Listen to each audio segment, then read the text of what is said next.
Pope Francis shares written message while continuing hospitalization. Pope Francis reminds deacons that rest is also part of the therapy, while continuing hospitalization. A first-person written message from Pope Francis was shared Sunday as the leader of the Roman Catholic Church continues his hospitalization in Rome. I have recently received many messages of affection, and I have been particularly struck by the letters and drawings from children, Pope Francis posted on X Sunday. Thank you for your closeness, and for the consoling prayers I have received from all over the world. I urge you to continue your apostolate with joy and to be a sign of a love that embraces everyone. As the hashtag Gospel of the Day suggests, another post said, "May we transform evil into goodness and build a fraternal world. Do not be afraid to take risks for love." The language was similar to part of Pope Francis' longer homily, which Archbishop Rino Fisichella read on his behalf while celebrating the Holy Mass for the Jubilee of Deacons on Sunday. The Vatican released a copy of the text, prepared by the Holy Father. Brothers and sisters, happy Sunday, the Pope's homily began. This morning, in St. Peter's Basilica, the celebration of the Eucharist with the ordination of some candidates to the diaconate was celebrated.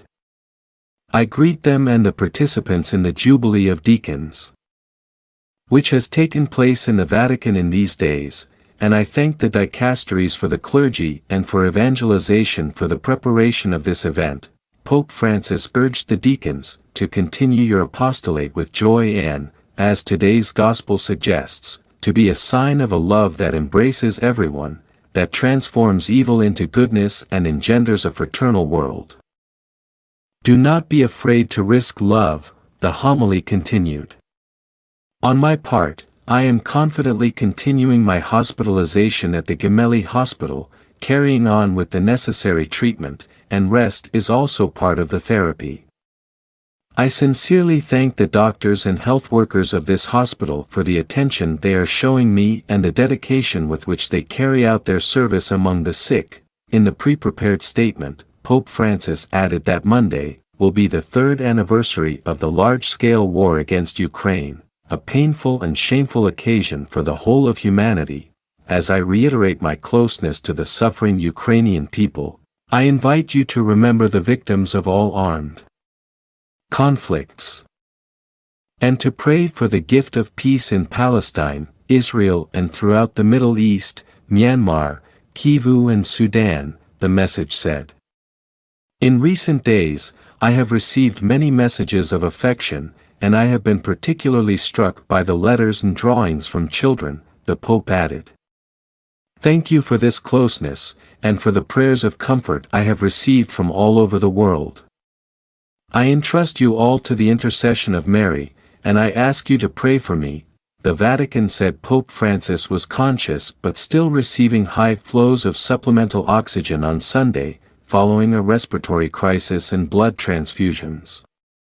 He remains in critical condition with a complex lung infection. The Holy See Press Office's brief statement early Sunday did not mention if Pope Francis was out of bed or eating breakfast, which it had on previous days. The night passed quietly, the Pope rested, it said.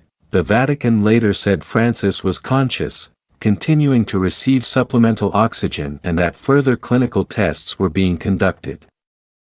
A more detailed medical update was said to be later Sunday. The 88-year-old Pope was admitted to Rome's Gemelli Hospital on February 14 due to a worsening case of bronchitis. On Saturday, doctors said Pope Francis, who had part of one lung removed as a young man, was in critical condition after suffering a prolonged asthmatic respiratory crisis while being treated for pneumonia and a complex lung infection.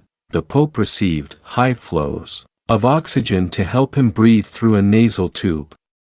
He also received blood transfusions after tests showed low counts of platelets, which are needed for clotting, the Vatican said in a late update. The Saturday statement also said that the pontiff continues to be alert and spent the day in an armchair, although in more discomfort than yesterday.